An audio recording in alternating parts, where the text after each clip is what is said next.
अरे मरी दो न जान से कहे के मुआलू नजरिया के बात से कहे के मुआलू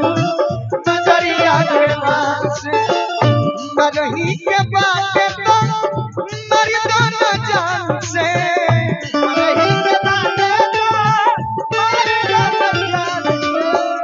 मरही के बात तो मरी दो न जान से कहे के मुआलू नजरिया के बात से कहे के मुआलू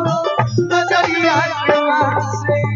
कहे के मुआलू नजरिया के गोरिया चांद के अजरिया नियन गोर बारू हो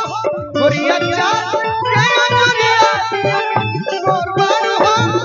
तोहर जोड़ केहू नहीं के बेजोड़ बारू हो तोहर जोड़ केहू नहीं के बेजोड़ बारू नजरिया के बात से काहे के लड़का कहते हैं हीना जी घर से निकललू सजी संवर के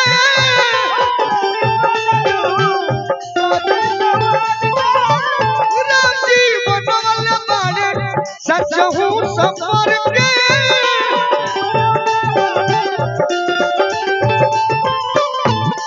राजी बनल बाड़े सचहू सफर के बुद्धि फेल कइले बारू अरे हेने घूम जा चहेता ही है लोग बा होने दिलदार लोग बा बुद्धि फेल कइले बारू अरे बुढ़ावा जवान के जान गनी कहे के मुआलू नजरिया के बात से कहे के मुआलू नजरिया कहे के मुआलू नजरिया के बात से कहे के मुआलू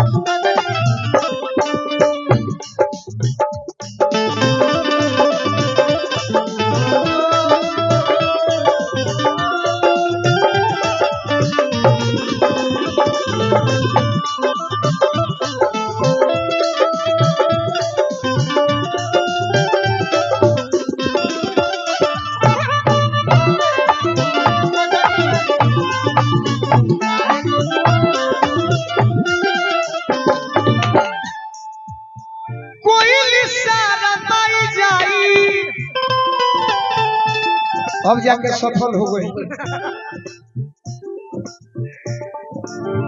कोई इशारा माई जाई कोई तहरा कोन पे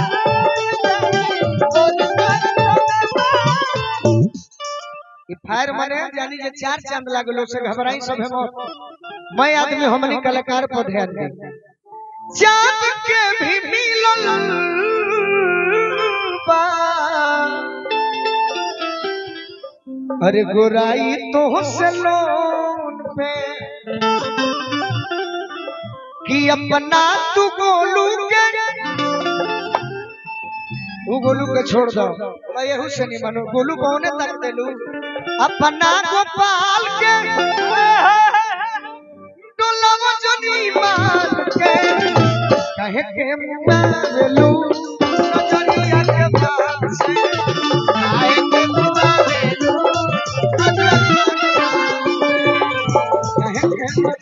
अच्छा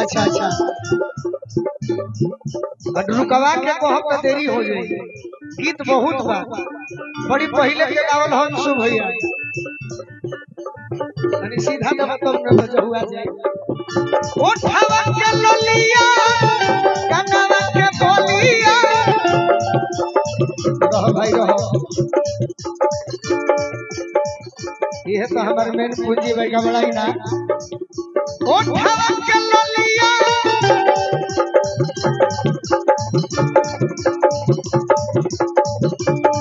ये तो किशनपुर शीतला भवानी से बहुत बहुत आशीर्वाद देवे उठावा के ललिया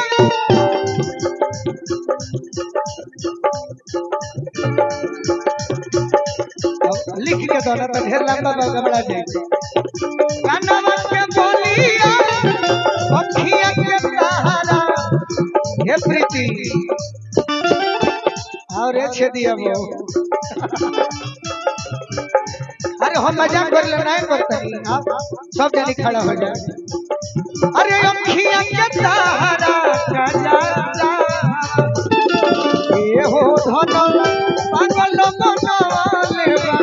नच के दुनिया सीनावा के सहारा सिंगारा ये हो धन मनवाले नच के दुनिया सीनावा के सहारा सिंगारा ये हो धन मनवाले नच के दुनिया